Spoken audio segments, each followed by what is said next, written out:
Hello friend, আজকে আরেকটি নতুন ভিডিও নিয়ে তোমাদের সামনে চলে এসেছি। আজকে যাব গোটাশিলা মন্দির। ঘাটশিলা থেকে কত দূর বা কলকাতা থেকে গোটাশিলা মন্দিরের দূরত্ব কত, আজকে এই ভিডিওতে সমস্ত কিছুই থাকবে। তো চলো দেরি না করে আজকের ভিডিওটি শুরু করা যাক।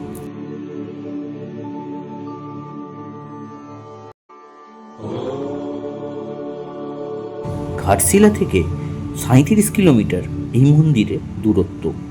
একটি পরিত্যক্ত এয়ারপোর্ট ফেলে রেখে তোমাদের যেতে হবে এই গোটাশিলা শিব মন্দির। তোমরা যেতে যেতে এই পরিত্যক্ত এয়ারপোর্টটাও খুব ভালোভাবে এনজয় করতে পারবে। আর কলকাতা থেকে গোটাশিলা মন্দিরের দূরত্ব 229 কিলোমিটার। একদিনে অবশ্যই খুব ভালোভাবে গাড়ি নিয়ে আসা যাবে, বা তোমরা চাইলে জামশেদপুর এক্সপ্রেস বা রাঁচি হাতিয়া সুপারফাস্ট এক্সপ্রেস ধরেও গোটাশিলা মন্দিরে আসতে পারো। ঘাটশিলা স্টেশন থেকে টোটো বা অটোয় করে তোমরা গোটাশিলা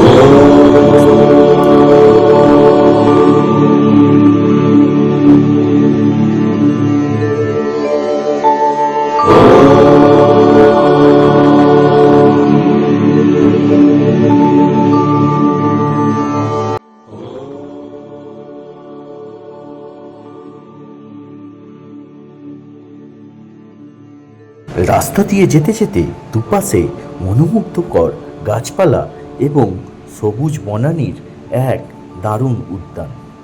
তোমরা রাস্তায় যেতে যেতে প্রাকৃতিক শোভা খুব ভালোভাবে এনজয় করতে পারবে।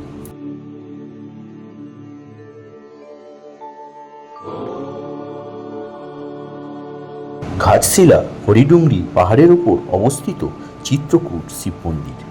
এটি অত্যন্ত মনোরম ও শান্ত পরিবেশের জনপ্রিয়তায় 1 নম্বরে।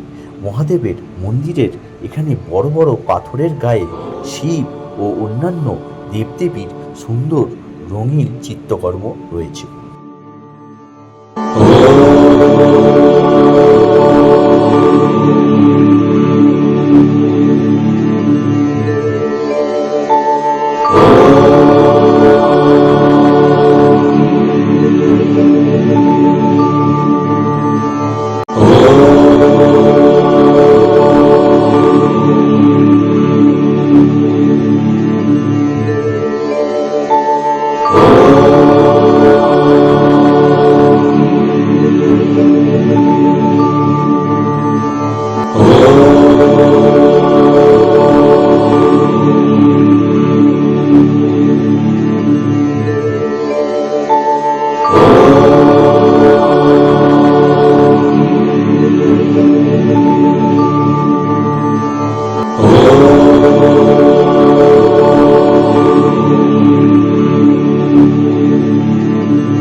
অবশেষে আমরা চলে এলাম গোটাশিলা শিব মন্দিরে। 26টি সিঁড়ি পেরিয়ে এখন আমাদের নিচে যেতে হবে দর্শনের জন্যে। সবুজ গাছগাছালিতে ঘেরা এ এক অনন্য শান্তির পরিবেশ। প্রতিদিন সকাল 5টা থেকে রাত 9টা পর্যন্ত মন্দির খোলা থাকে। পাহাড়ের চূড়ায় অবস্থিত হওয়ায় এখানে চারপাশ সুন্দর দৃশ্য মন শান্ত করে দেয় এবং চিন্তা ভাবনাকে আরও দ্রুতশীল করে তোলে। আর এই মন্দিরেই বিরাজমান বাবা গোটাশিলা। জয় হর হর মহাদেব।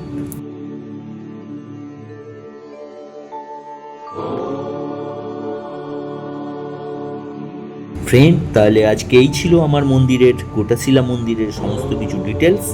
আবার দেখা হবে নতুন কোনো ভিডিওতে। আজকের মতন টাটা, তোমরা সবাই ভালো থেকো।